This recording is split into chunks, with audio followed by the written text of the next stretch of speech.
Delfino y Rosario Cárdenas. Clemente. Bueno, Javier. Realmente es un gran esfuerzo. Qué bueno que lo están haciendo. Ahora, ahí se ven claras varias tendencias, ¿no? De que, decía Rolando al principio, se perdió la perspectiva esta de la movilidad social en el tiempo y en los intereses de las fuerzas políticas, ¿no? Y creo que coincidió mucho ese abandono de la idea de la movilidad social, porque las grandes reformas de allá de los años 30 y 40 impulsaron esa idea, ¿no? Es decir, impulsaron toda la cuestión de la salud que lanza Lázaro Cárdenas, ¿no? Y la educación también en ese periodo, imbuían, ¿no?, el interés de que a través de la prevención en la salud, ¿no?, a través de la cuestión de la educación generalizada, se podía movilizar, ¿no? Muchas familias conocemos, ¿no?, que los padres en aquel entonces venían de estados muy bajos, ¿no?, y lograban subir y son los paradigmas de los hombres ricos de este país, ¿no?, de muchos de los hombres ricos de este país. Entonces, lo que parece haber una coincidencia es con la construcción institucional del país, ¿no?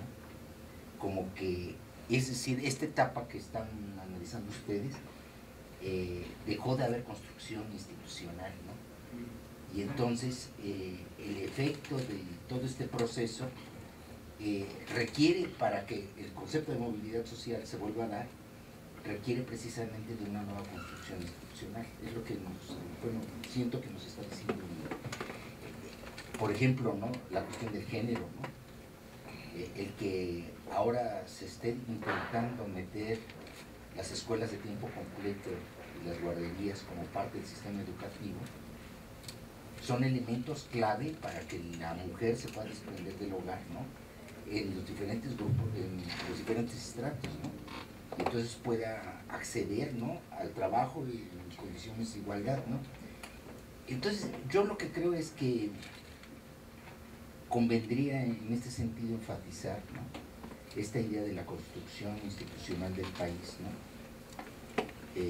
que es la que permite la movilidad social, ¿no?, que si no logramos nosotros hacer esa reanudación, ¿no?, de que en educación, ¿no?, tener una educación de corte diferente, pero lo de la seguridad social, ¿no?, que se convierte en un elemento esencial, ¿no? Digo, dejamos de asegurar gentes, ¿no? La cifra de julio, ¿no?, que nos dieron a conocer, de 5,000 empleos según el IMSS, ¿no? Bueno, lo que nos da cuenta es de que estamos en la calle, no estamos ya incorporando gentes a la seguridad social, ¿no? Estamos trabados como sociedad, ¿no? Y metieron una reforma laboral que creo que no ayuda en nada, ¿no? La perspectiva, entonces, creo que ahí están esos elementos, ¿no?, de esa institucionalidad que no logramos trascender y reconstruir para precisamente permitir la movilidad social. Entonces, bueno, era simplemente un comentario. Clemente, Ileana.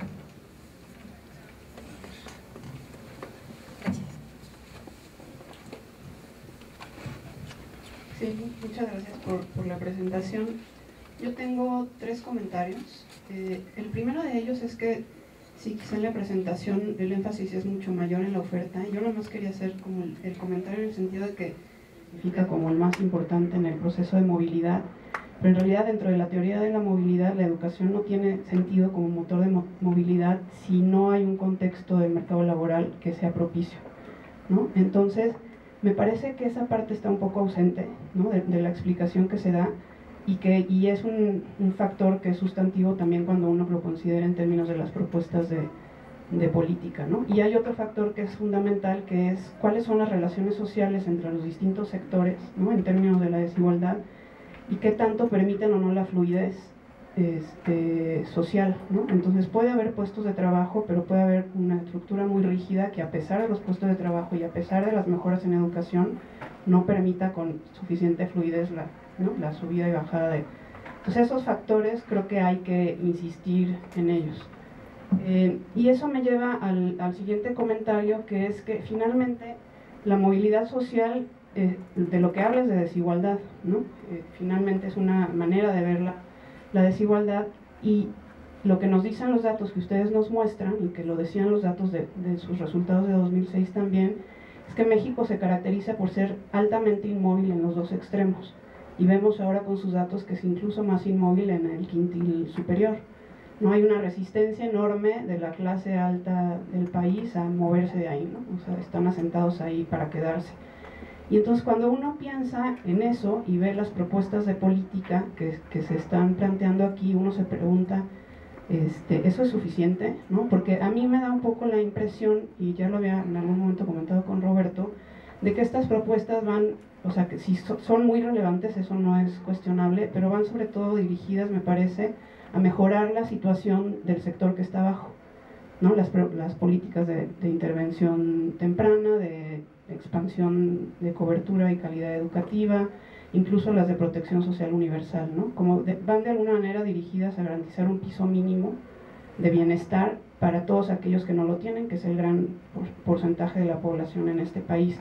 Pero ¿qué pasa con lo demás, ¿no? O sea, ¿qué tipo de políticas habría que implementar para que realmente lo que se mueva sea la desigualdad en términos más estructurales, ¿no? ¿Cómo vamos a hacer para que los que están arriba, estancados ahí, ¿no?, aferrados desde hace tanto tiempo, se vean obligados a redistribuir esa riqueza que hay? Y esas son las propuestas que yo no veo, ¿no?, aquí, y que quizá nos tendrían que llevar a esa discusión de qué pasa con esta reforma, con la reforma fiscal, y qué tipo de políticas tendría que haber habido en la reforma laboral, por ejemplo, en términos salariales, o cómo promover el empleo, ¿no?, una expansión del mercado laboral, de la demanda en el mercado laboral. Y una última, que ahí es una pregunta y que tiene que ver con el tema de las mujeres.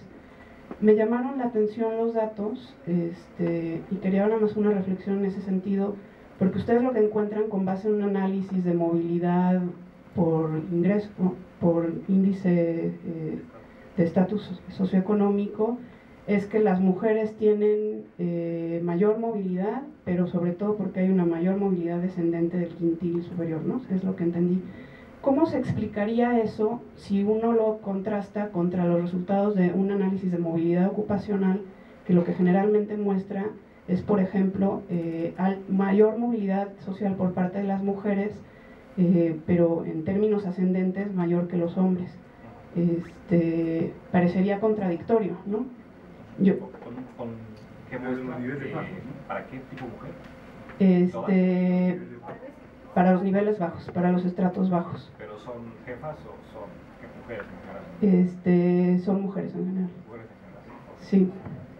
Entonces yo tengo una hipótesis de cómo se explicaría eso, pero ¿cómo lo verían ustedes?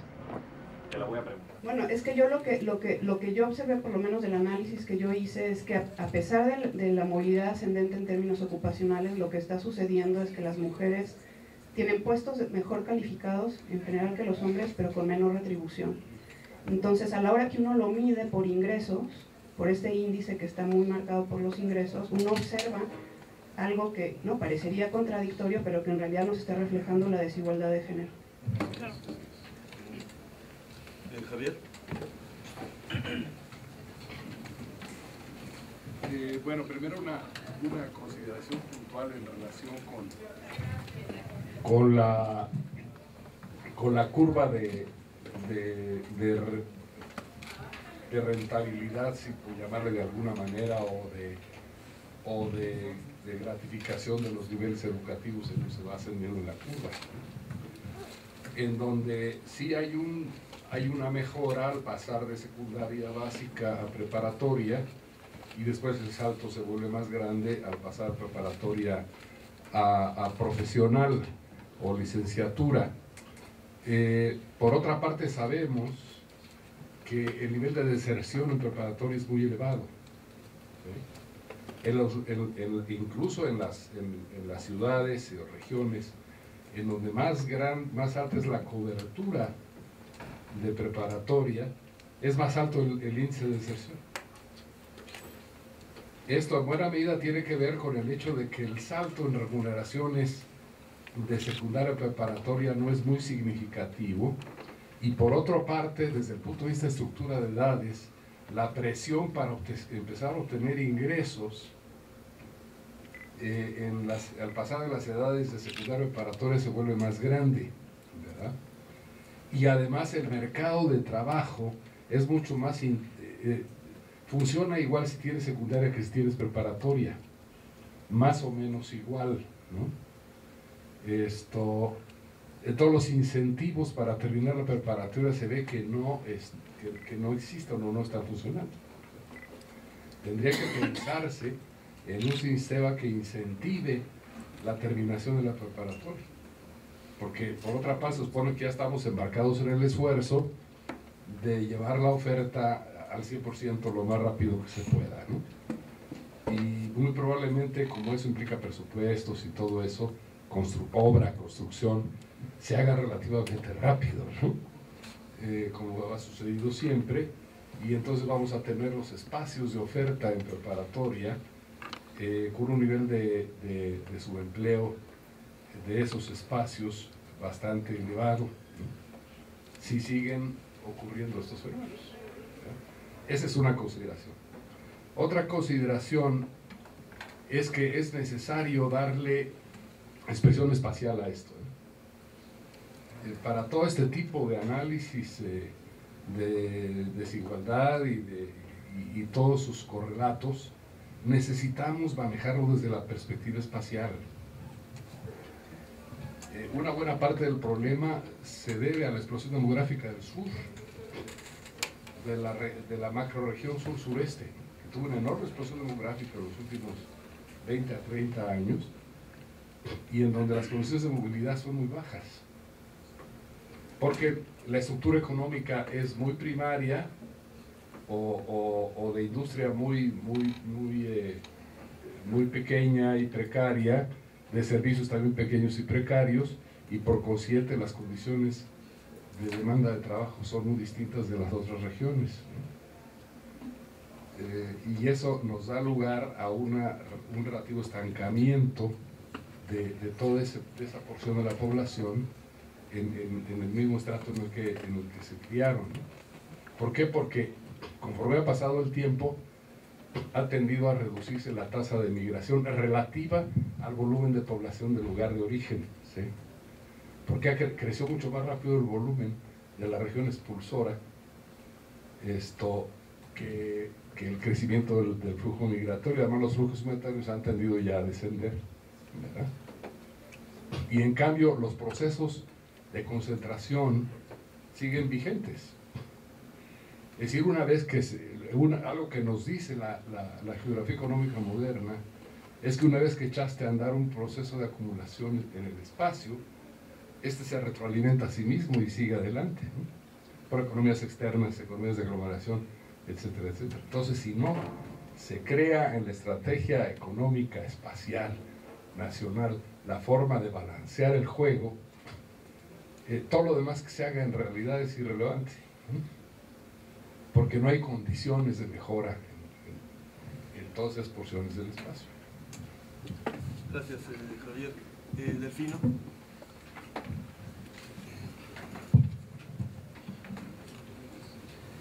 Muy buenas tardes. Gracias por la exposición. Fue amplia. Yo quería hablar de dos cosas, pero ya, como ya mis antecesores ya hablaron bastante sobre la segunda, me concentro entonces en la primera, que yo quería hacer un énfasis sobre la metodología que se utilizó para hacer el levantamiento. Yo veo que está de acuerdo con la metodología que se ha establecido por varias entidades a nivel internacional para hacerla comparable la muestra. Yo entiendo perfectamente esa parte. Y que por esa razón ustedes decidieron hacer un estudio de sección cruzada para el año en que se levantó, que fue 2010. 11. Mi sugerencia va en el sentido de que para que muchos de los análisis sean más ricos y que se explote mejor una base de datos, que escojan una submuestra para hacerla longitudinal. Muchos de los estudios que se han presentado aquí, buena parte de ellos en el seminario, han sido de sección cruzada. Y son estudios transversales que exploran nada más las unidades de estudio y que al siguiente año se pierden y que se queda como único forma de analizar esos datos de manera agregada. Es la única forma de verlos longitudinalmente. Pero para ver este estudio y explotar realmente toda la riqueza que te puede ofrecer un análisis de este estilo, sugiero que se haga una submuestra longitudinal para ver realmente cómo es el avance o progreso o retroceso de la movilidad de esas familias seleccionadas. Porque aquí nada más estás recayendo en el autorreporte de lo que te dice la unidad de muestra, de lo que ocurrió a esa unidad de muestra en los años anteriores. Y bueno, pues esperamos, creo que en buena parte sí recupera buena parte de la información histórica, pero al final de cuentas lo que vas a tener un resultado diferente, bueno, no diferente, más rico, más profundo, si haces un análisis longitudinal.